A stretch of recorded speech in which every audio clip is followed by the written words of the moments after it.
Los contagios entre los más jóvenes siguen descontrolados y el coronavirus está cebando con ellos y con sus padres. La consejera de Sanidad vuelve a pedir el toque de queda entre la 1 y las 6 de la madrugada, pero el gobierno le contesta con un no rotundo. Insistir en esta petición es un brindis al sol que solo va a provocar despiste entre los ciudadanos. Las medidas restrictivas tienen ahora que volcarse cuanto antes en el ocio nocturno. Allí es donde se producen las aglomeraciones y donde la juventud se olvida de respetar cualquier medida.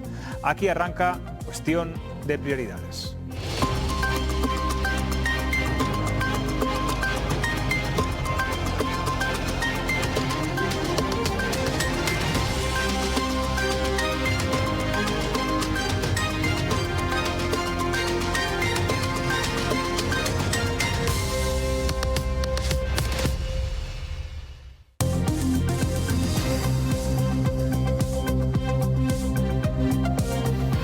¿Qué tal están? Buenas noches. Estamos ya en la quinta ola y no nos ha dado ni tiempo siquiera a darnos cuenta de que se estaba acercando. La velocidad de los contagios es tan rápida que ha cogido a todos con el pie cambiado. Castilla y León de momento no toma medidas en el ocio nocturno, donde está el mayor riesgo para los jóvenes, y tampoco prevé adelantar la vacunación para ellos. Eso sí, pide de nuevo el toque de queda a imagen y semejanza de Portugal, y la consejera de Sanidad vuelve a abrir el polémico debate en el que ya salió trasquilada. De hecho, el gobierno le ha respondido rápidamente con un contundente no. De momento es la única comunidad que lo ha planteado. Hoy vamos a entrevistar a Amalio de Marichalar, conde de Ripalda y uno de los mayores defensores de los yacimientos de Numancia. Aunque no es muy dado a aparecer en público, hoy hablaremos con él porque es uno de los impulsores de la iniciativa de Español a Español por la Constitución, un movimiento ciudadano que busca recuperar todos los valores democráticos y constitucionales. Pero vamos ahora a analizar las medidas que ya estudia la Junta de cara a contener los contagios, sobre todo entre la población más joven. Rubén García Ribote, buenas noches. Buenas noches, José. Cuéntanos. Bueno, pues la primera medida y la que sorprende de nuevo es la petición del toque de queda. La consejera de Sanidad dice que va a solicitarlo en la interterritorial a nivel general, aunque ya se lo comunicó a la ministra el pasado domingo. Verónica Casado ha vuelto a pedir una ley de salud pública e insiste en imponer el toque de queda de 1 a 6 de la mañana. El Ejecutivo Nacional ya ha hablado. Esta misma tarde el ministro de Política Territorial ha respondido a la petición de Casado de forma clara, concisa y contundente. Escuchen. ¿Se plantea el gobierno establecer un toque de queda como va a pedir Castilla y León? No. El toque de queda es una de las medidas que el Comité de Expertos de Castilla y León considera efectiva para frenar los contagios, pero hay más. Se plantean el cierre del ocio nocturno a las 2 de la mañana. También piden evitar aglomeraciones y eventos masivos, seguir utilizando la mascarilla en el exterior y, por último, si la incidencia sigue subiendo, dar un paso atrás y volver al nivel 2. Pero bueno, todo eso son planteamientos porque de momento el Gobierno regional no ha tomado ninguna decisión. La situación está muy complicada, llevamos ya 2 días sumando más de 1.000 contagios diarios. Hoy han sido 1.182, mientras que el martes pasado fueron 230, una gran diferencia. Sí, hay una gran diferencia, como decías, en tan solo 7 días. También en la incidencia acumulada. Vamos a repasar el mapa de Castilla y León. En todas las provincias se incrementa el número de contagios. La incidencia de la comunidad ya se sitúa cerca de los 300 casos por cada 100.000 habitantes. 4 provincias están en riesgo muy alto y atención a los números de León y Zamora porque ya superan los 400. Por cierto, por segundo día consecutivo, el tramo de edad de 12 a 29 años está por encima del millar de casos en la incidencia acumulada. Bueno, son muchos los que creen que la juventud no es consciente del daño y la situación que están produciendo porque se ven inmunes. Hoy la consejera de Sanidad, Verónica Casado, ha dado unas cifras realmente espeluznantes que tendrían al menos que hacerle recapacitar. Sí, la consejera ha recordado que la pandemia no ha terminado, que la situación es grave y de hecho ha dicho sentirse preocupada y triste. Verónica Casado se ha dirigido directamente a los jóvenes advirtiéndoles que gustan mucho al virus y les ha pedido que no se lo pongan fácil. Quiero que seamos conscientes de esta proporción cuando vemos una aglomeración y vemos que puede haber más de 100 jóvenes juntos, al menos uno está infectado por coronavirus. Y desde luego de los 20 a los 29 años es una tasa de letalidad de 0,22%. ¿Qué significa esto? Que por 1.000 jóvenes que tengan la enfermedad, 2 pueden fallecer. Y en medio de esta complicada situación, el líder del Partido Socialista, Luis Tudanca, aprovecha para arremeter contra la Junta. Sí, ya empieza a ser una costumbre. Luis Tudanca vuelve a cargar una vez más contra el gobierno regional. El líder del PSOE de Castilla y León se pregunta qué es lo que pasa en nuestra comunidad para que sea siempre una de las más afectadas ola tras ola. Algo sucede, algo se está haciendo mal para que en el último año y medio, desde que empezó la pandemia, cada vez que hay una ola, Castilla y León sea una de las comunidades autónomas más afectadas. Durante el primer año y medio fue porque el virus afectaba más a los más mayores y somos la tierra más envejecida de España, más despoblada de España. Vamos a ver si nuestros tertulianos tienen la varita mágica para solucionar esta situación. Me temo que no, pero bueno, vamos a intentar saber cuál es vuestra opinión. Carmen Domínguez, bueno, bienvenida de nuevo. Muchas gracias. Bueno. Espérate, que se puede complicar un poco la situación como España meta un gol en cualquier momento y las aglomeraciones. Sí. A ver la estadística mañana si no se nos estropea. No des pistas para que se vayan a otro canal. Que si no... Si están aquí, hoy es un día complicado. Están aquí porque te quieren. Pero vamos a hacer una buena tertulia para mantener la audiencia, al menos la fiel. Ángel Cuaresma, delegado del Grupo Intereconomía en Castilla y León, ¿cómo estás? Buonasera, Giuseppe. Buenas. Buonasera. Y Maite Rodríguez, del Día de Valladolid. Buenas noches. Bueno, ¿queréis que volver a remover lo del toque de queda, que ya, en fin, salió como salió en su día? ¿Es una medida eficaz en estos momentos, Maite? Yo creo que el toque de queda no, porque el toque de queda no evita que a las 9 se pueda hacer un botellón. Hace buen tiempo, hay luz hasta tarde, entonces el toque de queda no va a evitar nada. El problema es que no hemos aprendido nada en ya la quinta ola y pues hay poca concienciación, y es verdad que también estamos diciendo hay poca letalidad, aunque la consejera haya puesto ese ejemplo, hay poca incidencia, pero es que eso, aunque sean jóvenes, luego puede haber consecuencias, y yo creo que es lo que ha faltado, la parte didáctica, que seguimos fallando en la parte didáctica de esta pandemia. Uno de cada 100 jóvenes puede ser positivo. Si vemos una aglomeración de 100, eso decía la consejera, uno es positivo. Bueno, pues podemos preguntar a ver quién es y tener más cuidado. Porque claro, la pregunta que decías, el toque de queda. Vamos a ver, en España, igual que en otros países del mundo, en España hemos tenido ya toque de queda. Hemos tenido cerradas perimetralmente comunidades autónomas, provincias, municipios. Hemos cerrado toda la actividad no esencial y en algunos casos hasta la esencial, y el resultado ha sido 100, 120, 140.000 muertos y la economía hecha trizas. ¿Vamos a volver otra vez al toque de queda o a los cierres perimetrales? Yo creo que, como dice Maite con mucho acierto, no. Hay que ir a otro tipo de medidas que yo creo que son menos costosas, menos incómodas y más sencillas. Hablaba de medidas quirúrgicas hoy la consejera. Pero las medidas quirúrgicas y con el respeto y el cariño que le tenemos a la consejera, y cuya labor no vamos a echar por tierra ahora, porque hay que reconocer, ¿no?, el esfuerzo de este año y pico. Pero es que esas medidas quirúrgicas ya las hemos tenido y el resultado han sido 140.000 muertos. Me dirán, hombre, si no las hubiéramos tenido, ¿hubieran sido más? No lo sabemos. Probablemente hubieran sido más, pero no lo sabemos. Dicho esto, no quiero parecer un insensato ni un irresponsable, y por supuesto que hay que tener cuidado, y ahora mismo tenemos unas medidas no consensuadas, pero sí determinadas por el Gobierno central, que yo creo que son bastante sencillas de cumplir.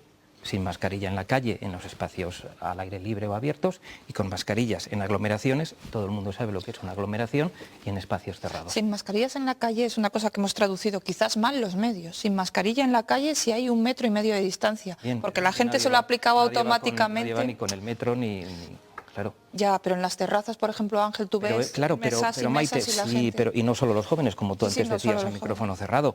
Pero es que aquí hemos pasado de una ola realmente grave, gravísima, como fue la primera ola, con cientos de muertos y miles de contagios a diario, y nos decían que esa fue una actitud criminal del Gobierno, que no hacía falta mascarilla. Porque no teníamos. Lo que comentaba Maite, que es importante, es decir, la poca concienciación que hemos logrado transmitir, no solamente a la población más joven, en general, es cierto. Esto. ¿Y qué se puede hacer, Carmen, para realmente recapaciten y sepan que lo que está pasando también es parte... Ojalá lo tuviera yo claro, porque mira, hoy que ha sido también un tema en el que posiblemente hablaremos, aparte de la ley de libertad sexual, el del respeto a las diversidades sexuales y tal, y viéndose que daban hoy en los informativos nacionales las estadísticas de agresiones, de odio, dices, evidentemente está fallando lo fundamental, la educación, la formación, los valores que se transmiten en la casa, en la escuela, en las edades. Pues está claro que el trabajo también, que entre la gente más pequeña, mira que decíais ahora mismo lo de las mascarillas, en esas terrazas en las que en este momento están algunos viendo eso que yo no voy a volver a nombrar. Hace un ratito pasaba de cara aquí y en esas terrazas, en una de las aceras de esta ciudad que estaba así de jóvenes frente a los pantallones, estaba la policía acercándose cada 2 por 3 porque estaban con las mascarillas quitadas y lo saben. En cualquier caso, y me dirijo a ti porque tú eres catalana. De Barcelona. Seguro, soy catalana, andaluza y vasca, así que como la selección española. Y algo de castellana tendrás ya, después de tantos años. Efectivamente, eso por matrimonio. Bueno, Cataluña ha cerrado hoy cierra el ocio nocturno a partir de este fin de semana. En Castilla León se valora o adelantar el cierre a las 2 de la madrugada. Y en Cantabria, si me disculpas, 16 municipios tienen ya cerrado el Cantabria, Habría datos tremendos, sí. Esa es una opción, adelantar el cierre a las 2 de la madrugada, que es lo que han trasladado el comité de expertos, o escalar al nivel 2, que serían muchas más restricciones. ¿Cuál consideráis que sería la mejor fórmula en estos momentos, teniendo en cuenta que el ocio nocturno es donde está, digamos, el problema? Hombre, yo creo que los interiores ahora mismo son el problema. Yo creo que es donde se ha dado el mayor nivel de contagios, porque aunque en la calle es verdad que la gente esté sin mascarilla, sin distancia, al menos existe menos posibilidad, que sigue existiendo, pero el interior es mortal y además el interior, no sé, de 1 a 5 de la mañana, pues pedirle a la gente que sea consciente de distancias o otro tipo de cuidados ya cuando además hay alcohol y demás, creo que es muy difícil. Pero los interiores del todo o nada. Porque eso de que hemos tenido también una fase o una etapa en algunas comunidades en las que en el interior, ¿cómo era? En el interior pero sentado, en barra no, porque el virus si estás sentado no te pilla y si estás en barra sí. Y cuando vas a pagar, no vayas a pagar al camarero, sino que sea el camarero el que viene a ti, porque si vas tú allí contagias, pero si él viene a ti no. Claro, es que no podemos pedir de verdad responsabilidad a nuestros jóvenes y a nuestros mayores cuando las medidas a veces son tan absurdas. Pero Ángel, ¿no? Eso de las medidas, es decir, criticar cualquier tipo de medidas casi siempre... ¿A qué venimos? Casi siempre, venimos? No, pero te quiero decir que eso casi siempre es muy fácil, que yo creo que muchas veces las medidas lo que sirven es como para estructurar un poco la cabeza de uno que dices, pues no estoy en esta terraza aquí libre... Pero Carmen, las medidas no nos han estructurado la cabeza, nos han vuelto locos. Bueno, algunos más que a otros. Algunos que a lo mejor somos un poco inestables nos han vuelto locos las medidas. Pero hay gente que, oye, ha aprendido. El otro día me escribió una amiga, él decía, ha aprendido, que decir, lo ha racionalizado y lo tienen en la cabeza. Lo típico en el AVE, la típica situación, que el que se pone a comer patatas fritas al lado, fuera, mascarillas y tal, y entonces esta que había llamado la atención, la estaban poniendo a parir, o sea que es que dices, hay gente que sí que ha interiorizado las medidas, claro, yo creo que más aunque sean exageradas, a veces las medidas sirven exageradas para que un poco se nos queden, se nos fijen. Yo creo que más que volvernos locos las medidas, nos hemos vuelto un poco nosotros también locos, no aceptando que es una pandemia, que conlleva limitaciones. Pero ¿quién no ha aceptado que es una pandemia? Habrá quien lo haya aceptado y habrá quien no. Bueno, o se nos olvida muy fácil, porque también es verdad que tenemos enseguida los mensajes de ya está, ya pasó, el verano, viajar, pero nos cuesta. Es que hemos creído que estamos en la nueva normalidad porque las medidas se han relajado, la desescalada es la nueva normalidad. O sea, no hemos salido José Luis, Maite, Carmen y yo mismo, no hemos salido en Moncloa a decir esto ya ha pasado. No hemos ido nosotros 4, ni los que se sientan aquí todas las noches. Pero, a ver, Ángel, yo creo que ironizar, incluso criticar, y además yo respeto absolutamente todas las... y estoy de acuerdo. Es más, a mí muchas veces me pide el cuerpo hacerlo, pero es que te reprimes porque lo mismo que ha debido ver Verónica Casado hace 24 horas, ha mirado al lado y ha dicho, ostras, los portugueses a las 11 de la noche a casa. Es decir, estamos viendo que todo lo que ocurre alrededor luego se replica de una manera, pero que vamos unos detrás de otros y que esto no tiene remedio porque digamos que se han confundido, que podíamos haber quitado las mascarillas 15 días después, venga, de acuerdo, pero más que estar constantemente, esto aquí se han equivocado, vamos a empujar. Faltan más medidas, Carmen, hablabas tú de interiorizar el mensaje de los ciudadanos. Que hemos empujado poco. Ángel, perdona, sí. Hoy la consejera de Sanidad va a pedir a la Federación Regional de Municipios y Provincias, a todos los alcaldes, que no convoquen fiestas patronales, actos multitudinarios, controlar los botellones. ¿Creéis que va a haber respuesta afirmativa por parte de los alcaldes? El problema es que todos teníamos interiorizado ya que íbamos a tener un verano más o menos normal. Yo, mira, por ejemplo, empiezo el viernes las vacaciones y ahora estoy viendo, es como mis vacaciones en el aire. Sí, totalmente. Y también te apetece culpar a los demás y a los jóvenes y a todos. Pero es que tenemos tan poca resistencia a la frustración, que la frustración de aguantar 2 semanas más no hemos podido aguantar a esperar a que estuviese más población vacunada. Cuando nos han dicho. No, creo que... Habría que obedecer, ¿no? Yo creo que tampoco nos han dicho tan claro. Yo creo que cogemos el mensaje, cogemos la parte más que el todo. Entonces, eso hacemos los periodistas siempre, sacamos el corte, ¿no? Es así. Sí, pero que a veces también sacamos el corte equivocado y a veces el mensaje no se entiende bien. Nos decían que no lleváramos mascarilla cuando moríamos a miles todos los días, ¿eh? Pero ¿estamos hablando de ahora o del principio? Estamos hablando de toda la pandemia. No podemos pedir que les creamos ahora y que no les creyéramos al principio, o que les creyéramos al principio y no les creamos ahora.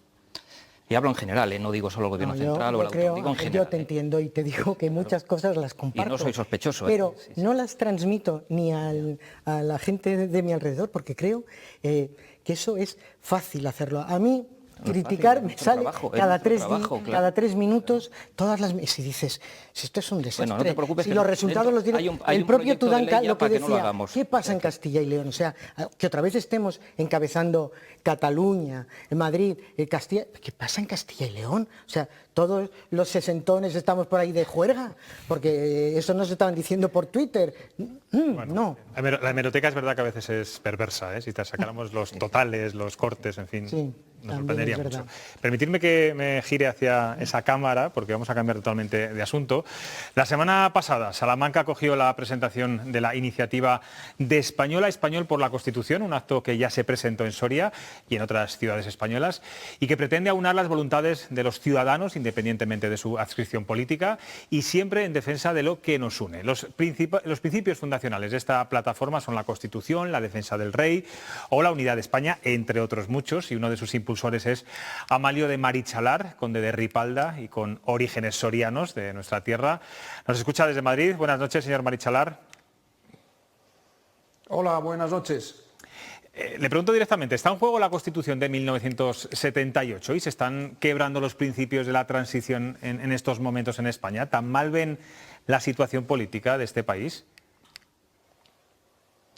Bueno, es un hecho, yo creo, que constata la mayoría de la sociedad española y desde luego a nivel internacional estamos en el punto de mira, desgraciadamente, por muchísimas razones, ¿no? Se está quebrando el Estado de Derecho, se está quebrando por la vía de atrás la Constitución en tantas cosas, en fin, se está todos los días tratando de justificar lo que nadie puede justificar.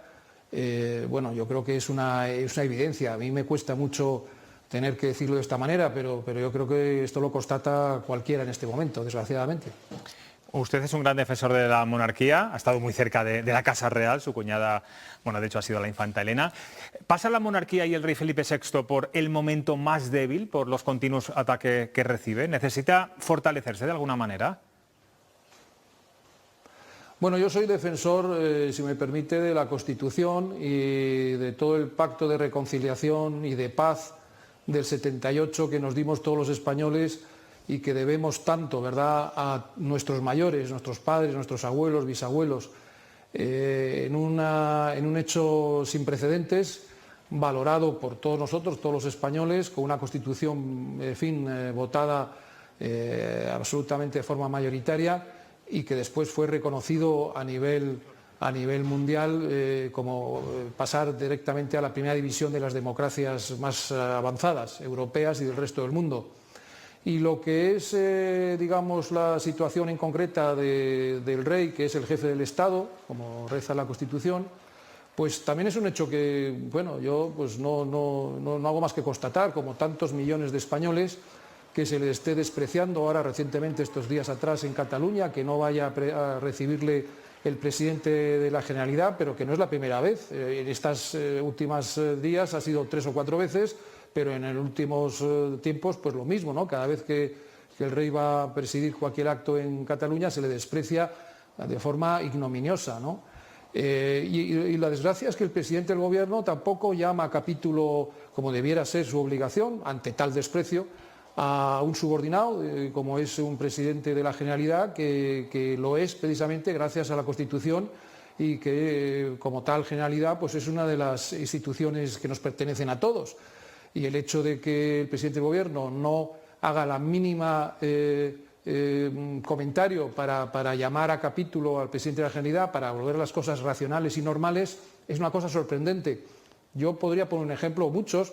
Imagínense el presidente de la República o la reina de Inglaterra, que del presidente de la República de Portugal o de Alemania o de Francia, o la reina de Inglaterra, como decía, el rey de Holanda, etcétera.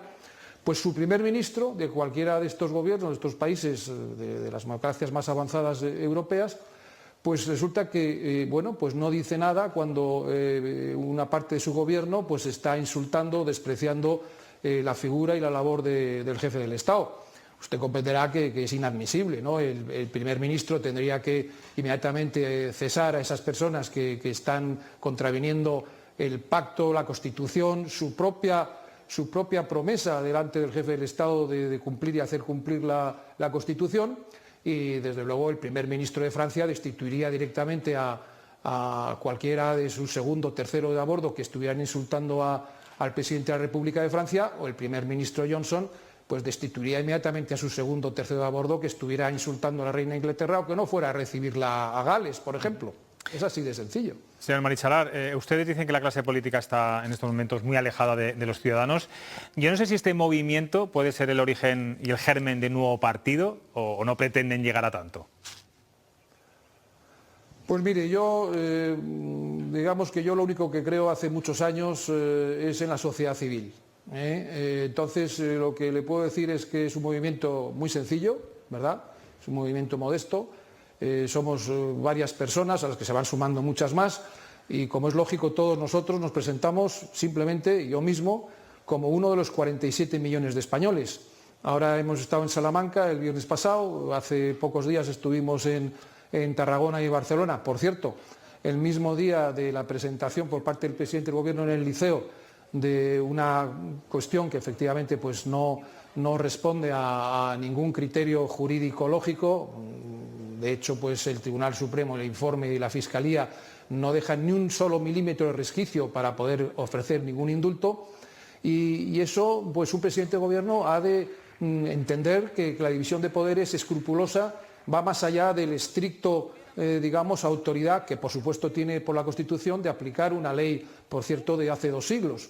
Entonces, ahí estuvimos junto a la sociedad civil catalana, mucha representación de la sociedad civil catalana que están trabajando hace muchísimos años, pues como Cataluña Suma por España, Sociedad Civil Catalana, Impulso Ciudadano, Universitaris per la Convivencia, en fin, estuvimos y la iniciativa nuestra de Español a Español por la Constitución, como digo, en Tarragona y en Barcelona, contrarrestando a las palabras del presidente del Gobierno, que son una ofensa para lo que significa la defensa del bien general de la Constitución y de todos sus valores, y enfrente pues estábamos la sociedad civil de base, la sociedad civil que está pisoteada todos los días, a la que no se le llama, a la que no se le pide ninguna consulta de nada, y bueno, como digo, el mismo día, con lo cual pues nos ha alegrado mucho poder decir la palabra, entre muchos, la palabra de lo que piensan la amplia mayoría de los ciudadanos catalanes y la amplia mayoría de los ciudadanos españoles. Hablan incluso de que España está sufriendo un grave deterioro democrático. ¿Desde cuándo ocurre esto? ¿Es culpa de un solo partido o de todos los que han estado en el poder durante estos años? Bueno, es un hecho también constatado mayoritariamente que en estos últimos 40 años, lógicamente, ha habido altos y bajos, independientemente de cualquier gobierno, sea de un signo o de otro.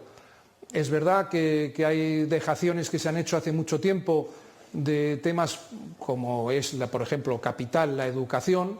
Dentro de la educación, pues la lengua española, pues ya se sabe, es algo, en fin, que me parece grotesco, ridículo, que en cualquier punto de España, el que sea, norte, sur, este, oeste, no se pueda hablar español, independientemente de poder hablar, que son maravillosas, las lenguas propias de las regiones que lo tienen y las autonomías que disponen de ellas, incluso pues dialectos, pero me parece estupendo, pero lo que nos une a todos los españoles es la lengua española, que hablan casi 600 millones de españoles en todo el mundo. Entonces, bueno, pues existe esta grave contradicción, ¿no?, de muchos años de dejación de todo ello, pero claro, en los últimos 3 años pues ya la cosa ha ido a peor, ¿no? Ha ido a peor porque, yo lo digo, en fin, como es, todo el mundo, en fin, la mayoría de la gente piensa lo mismo. ¿Cómo es posible que un gobierno del signo que sea, quien ha ganado las elecciones, lógicamente, con toda legitimidad y justicia, pues pueda pactar con socios con los que nunca iba a pactar, con los que prometió a todos los españoles y en concreto al electorado hacia el que se dirigía, muy en específico, pero tanto a este electorado como al resto de españoles, pues con que no podía dormir tranquilo y tampoco el 95% de los españoles.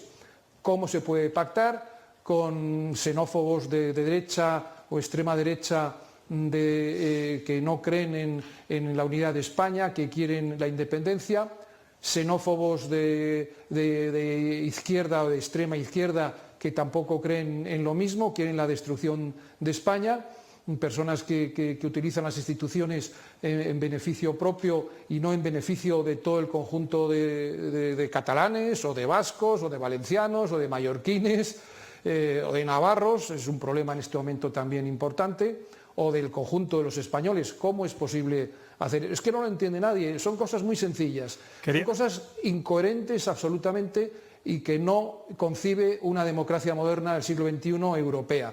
Los europeos, con los que yo tengo en distintos sectores muchísimo trato prácticamente todos los días, están absolutamente preocupados y muy sorprendidos de que en España en este momento el gobierno esté propiciando una acción día a día, pactando con estos partidos, y me olvido de los que tanto dolor y sangre han causado durante tantísimos años, y en especial pues cómo es posible no amparar todos los días a las víctimas del terrorismo, que son algo que han soportado y soportan la verdadera columna vertebral de nuestra democracia, ¿verdad? Tendríamos que estar agradeciéndoles todos los días y no permitir ningún enjuague con todos los partidos que están en este momento pactando, en fin, que soportan en este caso el gobierno. Es algo injustificable y que yo me remito a sus palabras del presidente, que nunca iba a pactar con todos ellos. Quería preguntarle también por temas, quería preguntarle también por temas de aquí de la tierra. Usted es el presidente del Foro Soria 21 para el Desarrollo Sostenible.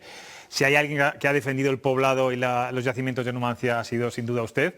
La ciudad de Numancia, que representa el valor de un pueblo que resistió y no quiso doblegarse ante el ejército más poderoso del mundo, ¿es reconocida como se merece? Bueno, pues le agradezco esta pregunta porque efectivamente y casualmente hace pocas horas, el sábado pasado, pues estuvimos visitando Numancia. Yo acompañé a los embajadores de Italia en España, al señor Ricardo Guaruglia y su mujer. Les invitamos hace poco y aceptaron esta invitación, lo cual les agradezco muy especialmente. Y allí mismo el sábado pues pudimos constatar que Numancia, como dijeron sus antecesores, los embajadores de Italia, Alemania y Portugal en enero concretamente de 2018, con motivo de la inauguración también del Año Europeo del Patrimonio Cultural, como digo, ellos dijeron, y repetimos el sábado, que Numancia es el origen de la libertad de todos, dicho por el embajador de Italia, que Numancia es el origen de la historia y cultura común europea, el embajador de Portugal, y que Numancia es el origen de nuestra civilización, el embajador de Alemania. ¿Y será declarada en breve Patrimonio de la Humanidad? Sí, le preguntaba, está recabando apoyos. Bueno, llevamos 15 años trabajando para ello, y como nos dijo el embajador de Italia el sábado, que le agradecí mucho, tenemos todo el respaldo de Italia y cifra además en los valores de Numancia como eje de lo que hoy necesita también el reencuentro común de todos los europeos, ¿verdad? Y en eso vamos a seguir trabajando, de manera que es muy importante Numancia a nivel de Europa y como unido a Roma, lo que significa ni más ni menos que un devenir de la historia que ni más ni menos que desemboca en la creación de los derechos humanos y de la democracia.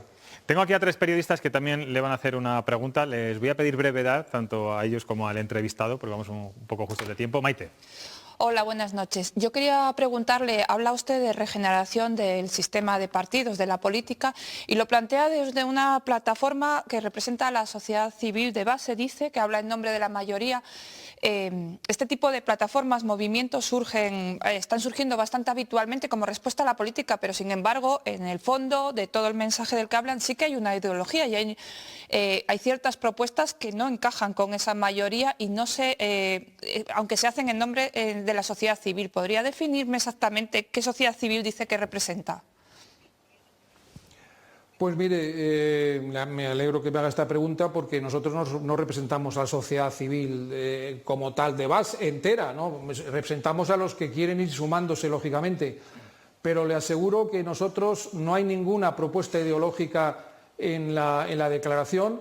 Estamos por encima de cualquier ideología que lógicamente a su vez respete la Constitución y la democracia, pero estamos por encima de ellos, somos transversales absolutamente y además le puedo decir que en nuestras 7 ciudades ya que hemos visitado, vamos a visitar pueblos, municipios de toda España, se nos ha ofrecido en Salamanca el otro día, le agradecemos mucho visitar pueblecitos pequeños, incluso a los que queremos ir sin duda, pues están firmando todos los sectores de base, todos los sectores profesionales, artesanos, empresarios, docentes, comerciantes, peluqueros, taxistas, labradores, pescadores, en fin, esas son las personas que están firmando la declaración y que nos dirigimos a ellos precisamente. Cogemos la maleta y nos vamos haciendo kilómetros entre todos los que estamos en la iniciativa, como digo, espontáneamente, respetando todas las iniciativas, y ha dicho una cosa muy interesante también, si me permite,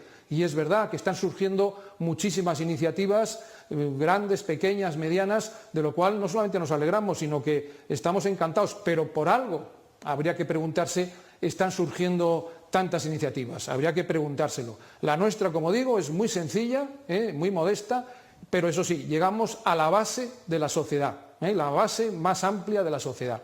Ángel Cuaresma. Sí, señor Marichalar, buenas noches. Mire, yo quería que me explicara, si es que tiene explicación, buenas noches. ¿Qué hemos hecho mal los españoles? Si es que hemos hecho algo mal, para que yo pueda ir pues con una camisa que tiene aquí unas calaveras, con toda libertad, por la calle, o nuestros hijos puedan ir con una sudadera que pone aquí Norway, pero usted a lo mejor en algunos sitios tiene dificultades para llevar esa corbata que usted libremente trae hoy a la televisión. ¿Hemos hecho algo mal en España para que pase esto?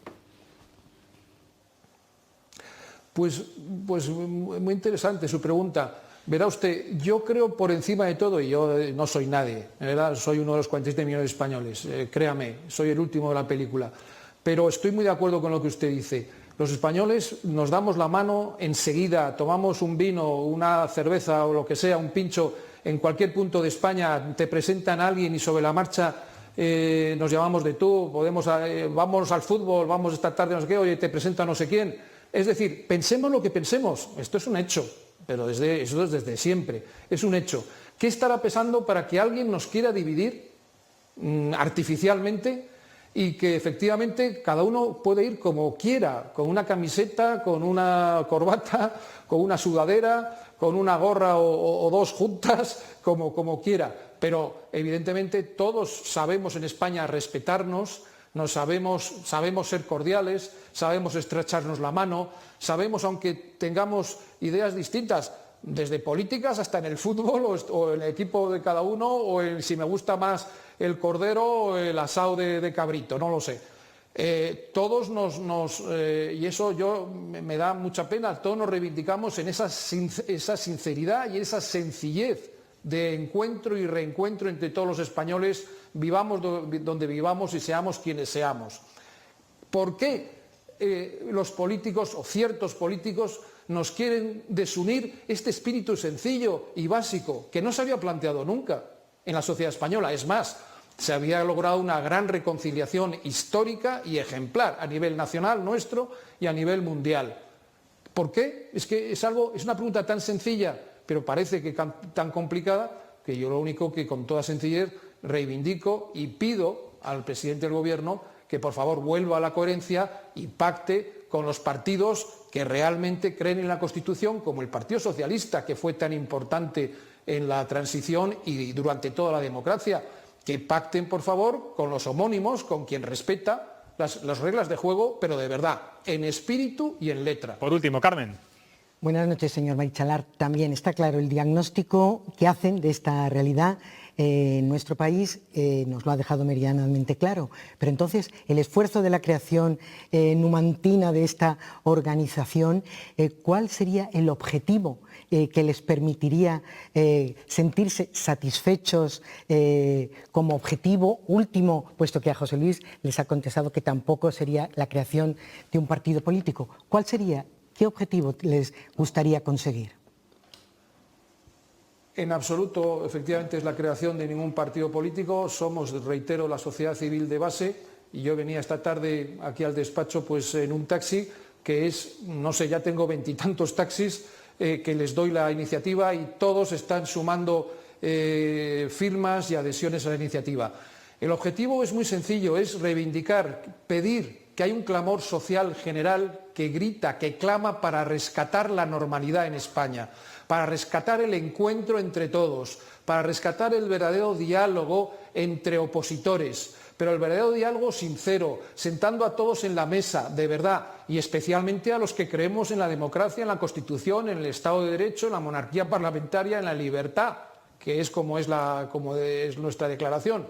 Y francamente tenemos mayoría amplia, el bien común, el interés general de todos los españoles está en todo ello, no está en unas minorías, aunque sean en este caso parlamentariamente, y está muy bien, sumen una mayoría, en votos representan mucho menos españoles que están unidos y que estén juntos. Sobre todo, reivindico y pido al presidente del Gobierno que por favor vuelva a la cordura y a la coherencia, rescatando el diálogo con todos los españoles que sí creen en la unidad de España, en la Constitución, en la democracia, y no lo haga y no se sostenga sobre quien no cree en nada de ello. Y nuestro objetivo, como digo, es eso, dar a la voz a quien quiera escucharnos, tender la mano a quien quiera escucharnos, pedirle si está de acuerdo que se sume a la adhesión, pedirle que nos inviten a un pueblo o al otro o a otra ciudad, viajar, como digo, poco a poco por toda España y unir esas voluntades que son, verdaderamente uno se queda absolutamente maravillado. Yo no me dedico a esto, ni nadie de los que estamos en la iniciativa, no tenemos ni idea, lo hacemos con toda espontaneidad y abriendo nuestro corazón y dando la mano a todo español que quiera unirse en esta iniciativa. Y nuestro objetivo, como digo, es volver España a la sensatez.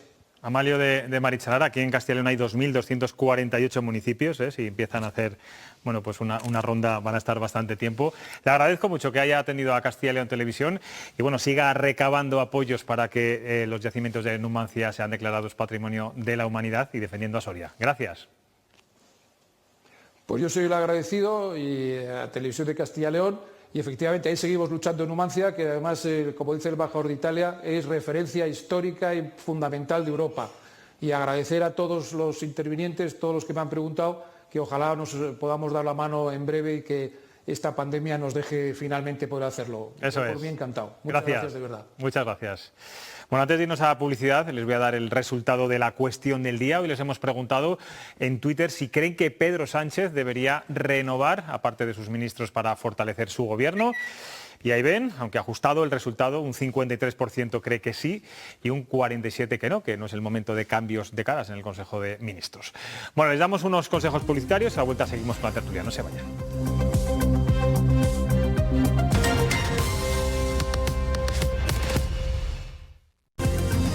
Seguimos en directo, son las 10:13. El Gobierno prosigue su agenda social y hoy ha aprobado el proyecto de ley orgánica de garantía integral de la libertad sexual, conocida como la ley del solo sí es sí.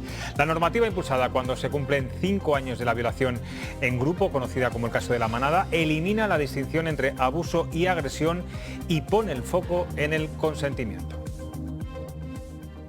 Solo sí es sí, dejando claro que el silencio o la pasividad no significa consentimiento o que no mostrar oposición no puede ser excusa para actuar en contra de la voluntad de la víctima. Recordamos a Nagore, a Nevenka, a Laura Luelmo y a tantas mujeres víctimas de la violencia sexual. También los gritos feministas de hermana yo sí te creo, no es abuso, es violación y solo sí es sí. Bueno, toda relación sexual sin consentimiento es una agresión, es digamos la filosofía de esta norma, que busca que ninguna mujer se sienta sola y unifica el abuso y la violación. ¿Qué os parece? ¿Veis luces y sombras en esta norma? ¿Veis solo luces? Ángel. Pues hombre, todas las normas tienen luces y sombras y las luces ya se verán cuando pase un tiempo, si la ley sale adelante, que ya veremos, que sí que saldrá, pero bueno, ya veremos. Le ha costado a Irene Montero una lucha encarnizada con Carmen Calvo para llevarla al Consejo de Ministros. Claro, le ha costado, sí. Pero decías, luces y sombras, las luces ya se verán, es decir, los resultados de las leyes no los vamos a saber pasado mañana, porque además esto es de primero de derecho para Irene Montero, las leyes no se hacen ad hoc, las leyes no son finalistas, igual que los impuestos no son finalistas para un bien global, pero no para un caso concreto.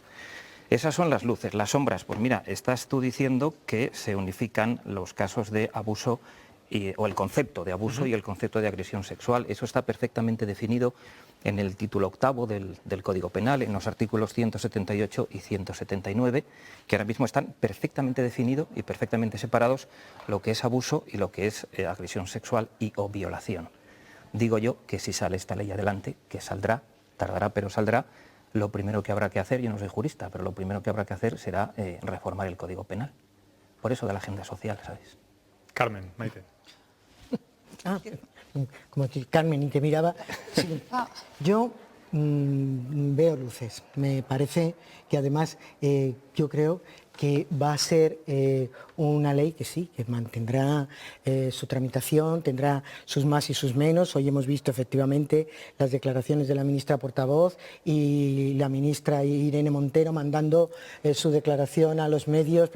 Bueno, divergencias y habrá negociación, pero yo creo que esto lo que hace es darle forma a una realidad que está en el día a día de la calle, en el sentir de las mujeres y de los hombres de este momento. Es decir, ¿qué estamos haciendo? O sea, yo me parece muchas veces un insulto cuando ves en un juicio preguntar a una chica, a una niña, a una mujer, pero usted se puso así, se quitó, se pone... O sea, perdón, o sea, no tiene ningún sentido que valoremos. Hasta este punto es agresión, aquí ya esto ha sido un abusito, venga, y esto ya es una violación. Perdón, si esa mujer, en ese momento iba a decir, o ese hombre, pero en este caso, si una persona te está diciendo que hasta aquí y esto es no, y estoy callada, no, esto no es como en la administración, que el silencio administrativo es adelante. Esta ley es verdad que se planteó, surgió tras la violación de la manada en Pamplona, hace justo ahora va a hacer 5 años, mañana son Sanfermines, y después, como decíamos, de varias disputas internas entre Irene Montero y Carmen Calvo. Maite, a veces legislar en caliente puede funcionar también. Bueno, yo comparto con Carmen, veo luces porque hay que poner el foco sobre problemas. No sé si se legisla en caliente, porque además es verdad, ha habido muchos problemas y también ha habido con el ministro de Justicia, que es el que al final está retocando. Cuando salen determinadas leyes en determinados momentos siempre nos fijamos más en los teóricos problemas que en cómo se solucionan problemas. Primero el sí es tanto como para mujeres, gays y demás, quiero decir, no está solo centrado en las mujeres. Hay una problemática bastante importante en este país con la violencia de género, violencia sexual. Claro, cuando asesinan a una chica de 16, todos salimos a la calle. Pero luego se legisla y es como se acaba con la presunción de inocencia, va a ser un problemático para los hombres. Bueno, habrá que verlo, si la ley está tan clara no habría tantas divergencias en sentencias que acaban en el Supremo o en el Constitucional, o al menos la interpretación que seguirá pasando con esta. Pero hay un problema muy grave, mueren mujeres, mueren niñas, por un problema concreto, entonces no es una cuestión contra nadie, yo creo. Se supone que se pone el foco para intentar evitar una situación que cuando es puntual todos decimos pobres padres, salimos a la calle, pero cuando se legisla es como se acosa a un sector de la sociedad o se va contra los hombres. No me he leído la ley, no soy jurista, no creo que ese sea el espíritu, ¿no? Pero hay una cosa que es evidente y que sean cuales sean las circunstancias más graves o más leves, porque las hay más graves y las hay menos graves, y es que no podemos invertir la carga de la prueba. Yo hablaba antes del artículo 178 y 179 del Código Penal. Vamos a hablar del 24 de la Constitución, que garantiza el derecho a la tutela judicial efectivo y a una defensa justa. Con esta ley que saldrá adelante, insisto, llevará su tiempo, pero saldrá adelante, pasa algo parecido, exactamente igual a la mal llamada violencia de género, a la mal llamada ley contra la violencia de género, que es que se invierte la carga de la prueba. Hay un principio elemental en derecho, de primero de derecho, para todo el mundo, salvo para Irene Montero, para Juan Carlos Campos sí, que es otra cosa, que es tú tienes que demostrar, o alguien tiene que demostrar que tú eres culpable. ¿De verdad crees que se invierte absolutamente en la ley de violencia de género? No es que lo crea, claro que se invierte, absolutamente, no es que lo crea. ¿En qué caso conocido? O sea, de verdad, Ángel. No digo casos concretos, hablo del espíritu de la ley. No, a ver, vamos a ver, el sistema constitucional español y también con lo de antes es garantista. La ley es anticonstitucional, pregunto, ¿no ha ido, se ha llevado al Constitucional? ¿No lo ha llevado ningún partido al Constitucional? ¿Se ha pronunciado? Claro, pero es que el Tribunal Constitucional está formado por partidos, no está formado por jueces. ¿Pero lo ha llevado algún partido? No, ni lo van a llevar, ni esta tampoco. No la van a llevar tampoco.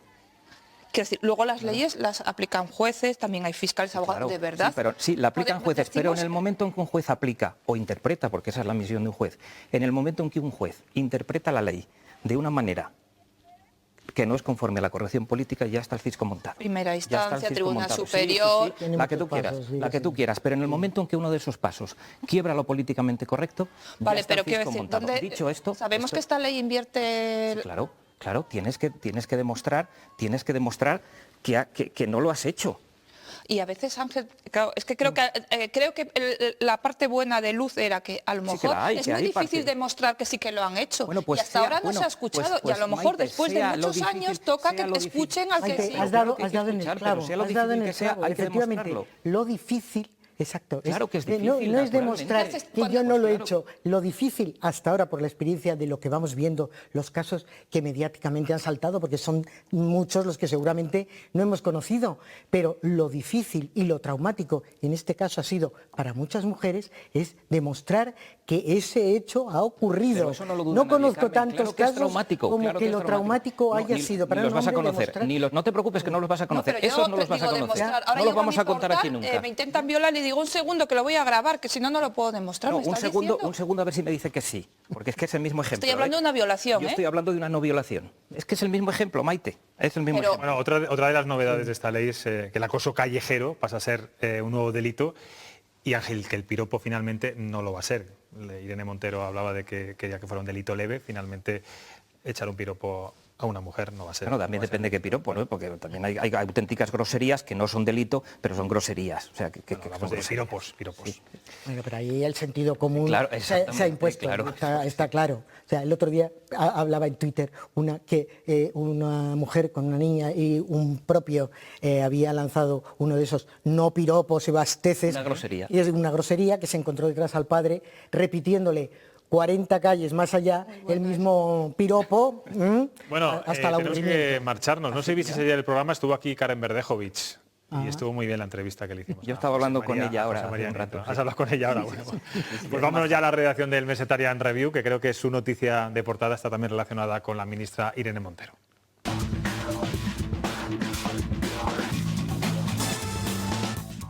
Buenas noches, José Luis. Quedas color a lo gris.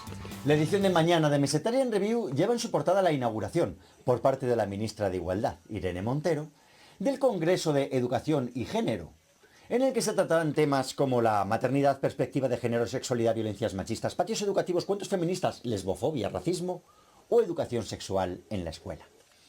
Ah, se me olvidaba. Este congreso se celebrará en Soria. O Sorie. En Mesetarian Review, nuestro horizonte eres tú. Bueno, pues hemos hablado mucho de Sorie hoy, ¿eh? No se pueden quejar los sorianos que hemos hablado mucho de ellos. Carmen, Ángel, Maite, gracias como siempre. Y os espero mañana aquí a las 9:30, en Cuestión de Prioridades de Castilla y León Televisión. Descansen y disfruten. Adiós.